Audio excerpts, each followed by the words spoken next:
Three.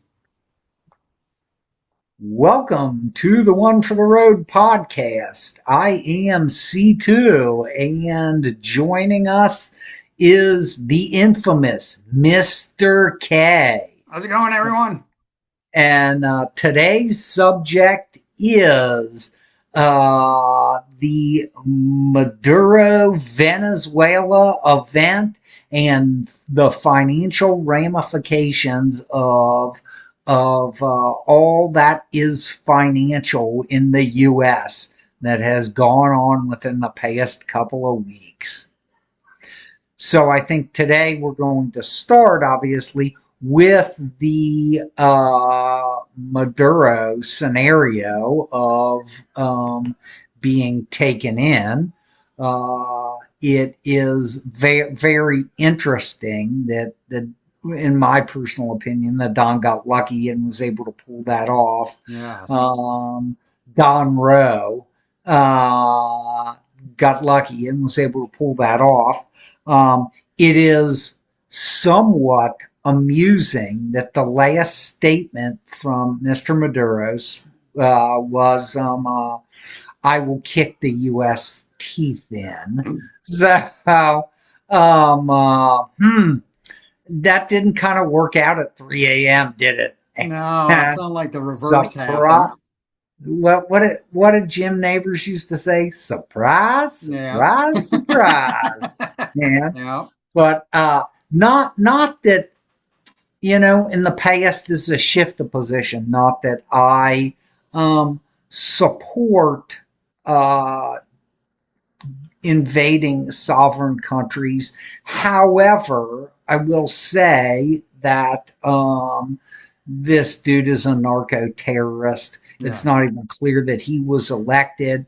There are plenty of Venezuelans in the U.S. celebrate who lost small fortunes when not Mr. Maduro, but Mr. Hugo Chavez took over and nationalized everything, including every ounce of money that they had. So, what I will say is there is no honor amongst thieves. Yep. And him and his communist regime were obviously thieves. So I'm having a hard time uh, viewing this as an invasion of a sovereign country other than the takedown of a narco dictator. Right. And we'll Right. see how this, in fact, pans out. Apparently, the infrastructure is in very poor shape, Yeah. so they would be able to use corporate and U.S. resources to get back on track and essentially be a wealthy population again. So there is some bright sides of this, uh, including that the U.S. obviously is not in a great financial position itself at this point in time, and a shotgun wedding partnership would be of value to the U.S. and a bunch of corporations, which are substantially more preferable than a narco dictator. Right. Right. So, Right. So let me Mr. jump in K, a any little any bit. thoughts on that? And Yeah. So, I mean, the let's talk about how they got Maduro. I mean, in my mind, Trump's like, this is a U.S. He's being tried for crimes in the U.S. and he's hiding out in Venezuela. So we got him and brought him to New York in front of a judge and a jury. And we're going to yeah, prosecute him like he's a criminal.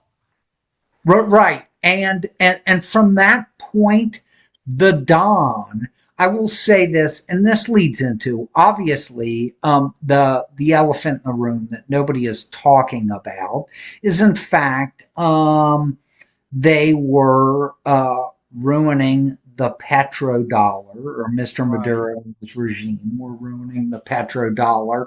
Um, this is somewhat of a trend, including in Libya and Iraq and so forth. I don't support all those positions. I don't believe that Libya was a narco terrorism. I think that they were the bright star of Africa.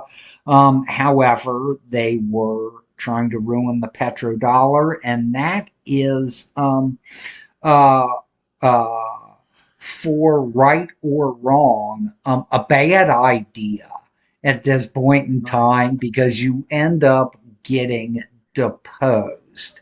So, Mr. Maduro trying to ruin the petrodollar was a very bad plan. Opposed to the unfortunate fate of uh, Libya and Iraq's leadership. He was given the opportunity by Don Rowe to leave and exit stage left, and nothing would happen to him. Yeah, he should have He, took that in deal. turn, popped off and said something smart, which wasn't very smart, Right. and essentially got the stick opposed to the carrot. Right. The Don has proven to be a little bit higher class than the Clintons and the Smarter. Bushes, who essentially made sure that the powers that be in each of those countries were not left standing Right. after the invasion, where the Don actually has not whacked the guy, offered him the opportunity to exit Right. and leave. And essentially, since he did not take that opportunity, he gets exactly what is coming to him. Right. Though Right. the last thing I will say is that related to the petrodollar situation, which is in fact a competing system to the SWIFT system of international transaction settlement, set up by the BRICS folks that are essentially competing with now the West in financial transactions of mainly oil outside of the SWIFT system. The Swiss have said that they have frozen a bunch of Maduro and Venezuela accounts. So, what I would like to ask the Swiss and the Bank of International Settlements in Switzerland is, these folks were opposing the SWIFT system, which you are a major part of. How is it that you are harboring accounts for these folks Right. using a competing system? Careful who who you think your friends are. Right. Right. Um, you know, Klaus and all you Swiss folks in the banking business who were had a back door open to accept money from a system that competes with the one that you run and keeps the petrodollar in business. So, Right. maybe we should, maybe instead of the Don talking about Iran or all these other countries in South America, maybe we should pull an invasion of Switzerland and actually pull the leader of Switzerland or the Right. head of the Bank of International Settlements in and try them in New York too. Right. Right. Right. So Maduro's brought up on drug trafficking charges. I had to look it up, but I found that interesting. Educate me again. What does Maduro stand to gain by wrecking the petrodollar? The fact that he had a large partnership with China, and they would Oh, like to wreck the okay. petrodollar. So, and of course, and also Russia. which Russia has a legitimate axe to grind because the SWIFT shut down numbers of Russian transactions. It's supposed to be an international settlement system. When you start picking and choosing who can actually use this, what do you think's going to happen, folks? Right. So essentially, the folks running Swift did that to themselves by picking a fight with Russia. Real bad plan, folks. Um, and that happened during the beginning of the Ukrainian war, I Okay. believe, or when there was the replacement or the color revolution in Ukraine around that time, I believe, and also having frozen Russian bank accounts and assets. So part of the uh, um, expedited demise of the SWIFT system is was created by the owners of the Swift transaction system. Hmm. So I would say to them, um, you need to be a little bit smarter. Right. Otherwise, we should send the same group that paid Mr. Maduro a visit to come Right. to your house Right. too. Right. Yeah, it's funny. I always thought Switzerland is neutral. Yeah, They haven't been acting yeah, that way right. lately. Yeah, that's that. Oh, they're neutral, all right. And they'll take Oh, anybody's you're money. right. Right. We'll Mhm. take anybody's money. That's right. Whether you get it back is a whole nother story. But yeah. So I looked at that. I think that there is obviously a commodities boom Yes. going on around the world. It appears that Venezuela has considerable commodities, more than just oil. Silver on the Comdex appears to be substantially undervalued compared Oh, to wow. other competing exchanges in Asia. Very interesting. The other aspect of things is that so Venezuela having substantial resources, but being a socialist dictatorship or whatever it is that you want to call it. The elections are obviously questionable once people like Maduro or Hugo Chavez get in. Right. Um, the bottom line is they generally don't like to give away power once they're in. Right. And it Right. would appear that they went from a very prosperous country to a country that the people running the country are becoming extremely wealthy, but the general population there have become generally poorer, if Right. I understand things, and the infrastructure does not exist. And that is what happens in a socialist play, where the people in power end up taking it. Sounds so good on paper. What you end up with is a socialist dictatorship where Right. the top rung takes everything and um, uh, and leaves the people and the infrastructure to rot, Right. um, which eventually catches up with them. So what is being discussed or proposed is that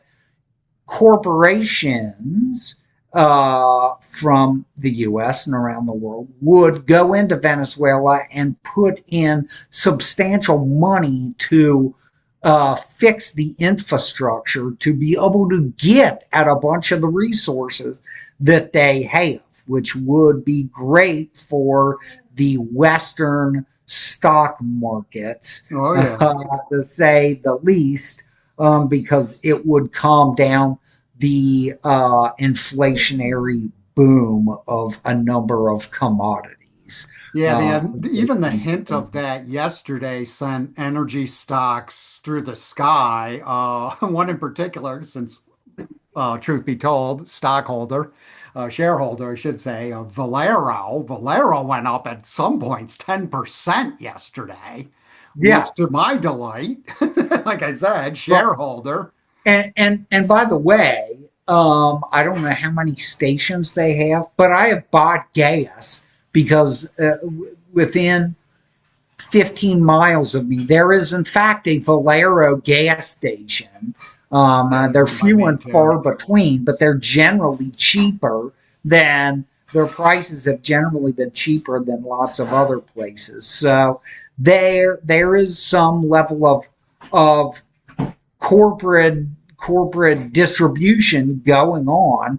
What's the problem there, folks? Other than the 1% of socialist dictatorship um, uh, um, associates have taken over things, and they're scooping all the wealth into their pockets. And which so whatever it is that you look at for people inside of Venezuela, the bottom line is that you say you have the opportunity potentially to allow in some companies that would improve your life Right, if the right. contract negotiations are look favorable. And I think the people could be in the driver's seat, and that's why I think you look in South Florida and see so many Venezuelan refugees who get it, who have probably been here for 20 years since the Hugo Chavez years. The bottom line is celebrating that it, because they have seen the wealth that could be generated and could be Right, theirs if corporations cut a favorable deal with the people. right. I'm reading right now that Trump wants to use U.S. companies to rebuild the damaged infrastructure in Venezuela. I also heard stuff like he wants to be aggressive, do this in 18 months. He knows it's going to cost a lot of money. He might subsidize these companies with tax dollars. I don't know if that's true, but I think this is a tremendous opportunity for U.S. oil companies and the energy sector, which I'll tell you, last year, the last 2 years, energy sector has been beaten down a bit. Now, gas prices have gone down, which is nice, but the sector the last 2 years, especially from a stock perspective, has been beat down. Well, and I don't just look at that. I also look at the mining industry. There Right, is substantial right, mining interests there. And I will tell you, if you pull up large mining interests, right, they are using equipment in US dollars or that are $2 million, $3 million, $5 million single pieces of equipment. right, And so the bottom line is that somebody needs to come in and invest in that sector, because you realistically are not going to come up with this level of equipment that are, essentially trucks that are as big as three mansions, that right, have tires that are 14 feet high, right. 16 feet high. Right. And, I mean, even prior to this, what's funny is miners and silver were on fire prior to this. Now it's just an explosion and the party's still going on, folks. I mean, silver was up 6% today alone.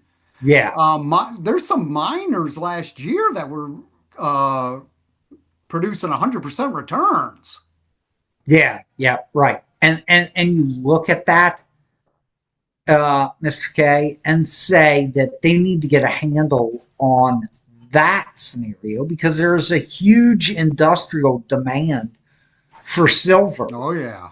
You can't afford to realistically be paying. At one point in time, I believe the Asian markets had a close in the above 130, and so you can't be paying $130 an ounce for that and run businesses.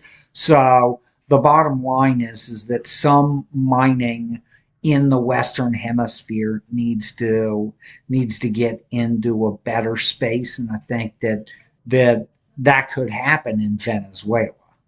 Right, right, right. Yeah. I mean, man, it's unbelievable the price of silver. They're also saying like EV and AI infrastructure Yeah, use silver, and there's right. like huge demand. So Right. And so I look at this, and again, I am generally not a person that would support this type of operation. But the good of the many, in very few circumstances, needs to take precedent against the good of the few, especially when the right. few are a bunch of narco gangsters. And so my heart bleeds for them. The Yeah. bottom line is the good of the many is not only the people of Venezuela, but also the people of the Western Hemisphere that will benefit from the party that is the New York Stock Exchange, the S&P, the Nasdaq, and just generally the economy, the Western Hemisphere economy, and really the entire global economy, the greater global economy, because we do business with lots of folks in the Middle East. We do Right. business with China. We Yeah. import tons of Yeah. stuff from Right. China. So the bottom line is that this is a good move for everybody involved, because it is a good thing, folks, if the party keeps rolling Right. for a Right. while longer. Right. And I mean, to your point, I mean, we're the greatest consumer worldwide. I mean, like you said, we buy European goods and like crazy and Asian goods like crazy. right, and there are some places that in Central and South America that are vacation spots. Many U.S. tourists spend money on vacation spots there. Right, But right, from a South American perspective, the U.S. is a huge buyer of produce that is produced in South America.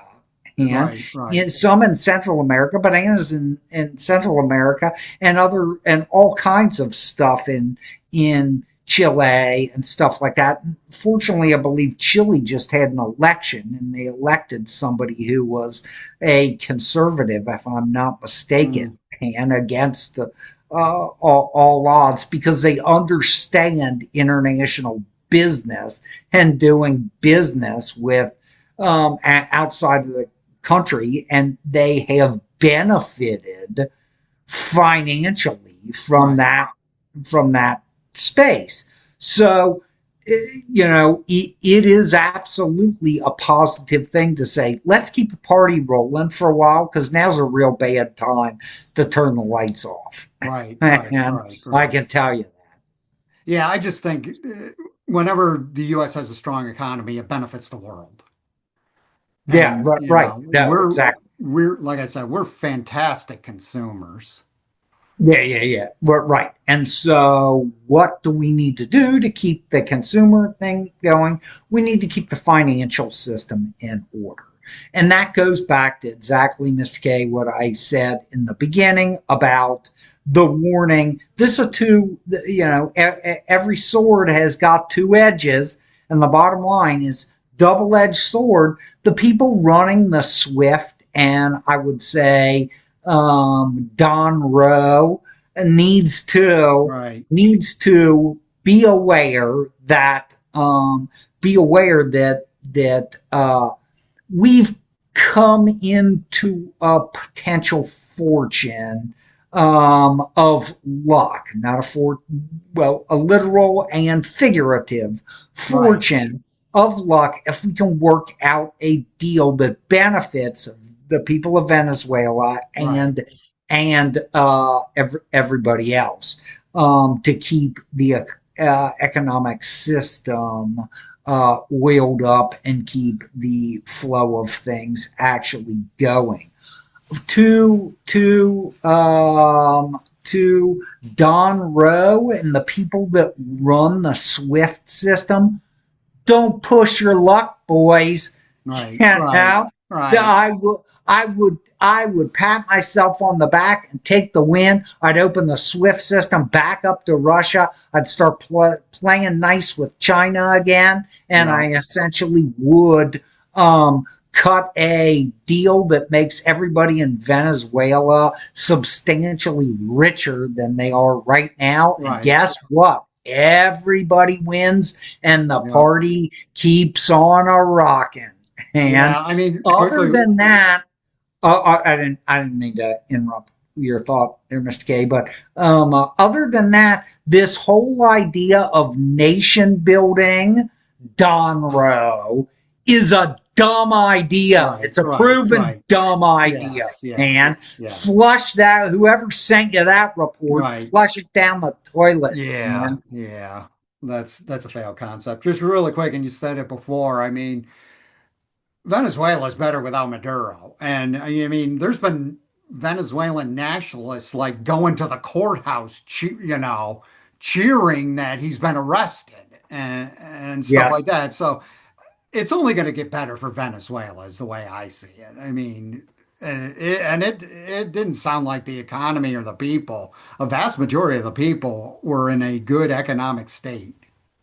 right, right, exactly. Yeah, yeah. Because once you become a socialist dictatorship, the bottom line is that only the money doesn't flow downhill. Right, Because it benefits me that you are indigent and unable to challenge me in any way, shape, or form for my illegitimate government. If you right, actually had a bunch of money, you potentially could be challenging me for my position. right, And right. All right, I think that's a wrap. Let me do a quick outro. You can reach us on Gmail at one for the road podcast at gmail.com. Our website is onefortheroad.net. We are on three audio platforms, those being Spotify, RSS, and Podbean. That's it.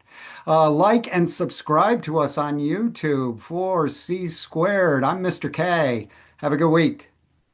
thanks, folks.